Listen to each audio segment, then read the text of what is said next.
A former athletic director and coach is found guilty of soliciting sex from a minor online. The victim, some of his former players and students. He was back in court today for sentencing. News 9's Cameron Joyner is live at the Pottawatomie County Courthouse with the latest on this one. Cameron? Bobby, Carl, there were a lot of emotions in the courtroom today, some positive, some negative, as Ron Arthur was sentenced to 5 years in prison, 5 years supervised release, and $3,500 in fines. He was found guilty of soliciting sex from a minor by the use of technology last November.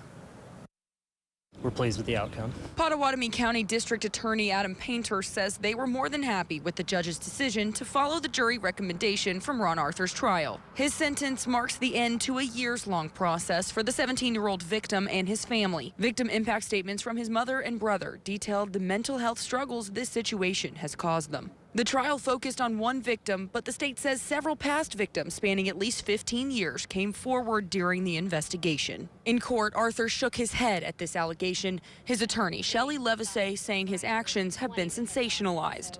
This is not as bad as it sounds when you look at it at first glance. She says Arthur met all of the students in question on dating sites like Grindr, where they were either lying about their age or their identity. When you actually look at the facts, he didn't target students in the school and start getting them on site. This is talking about a man who is a gay man and gay students that are getting on dating sites or Grindr wanting to hook up. Painter says the trial, verdict, and sentence speak for themselves. If you take what she said in a vacuum, of course it doesn't look very egregious, but when you factor in that these are people that he had as students or members of his teams that for years before that he slowly groomed over time. So, I mean, that just shows you how predatory his actions were.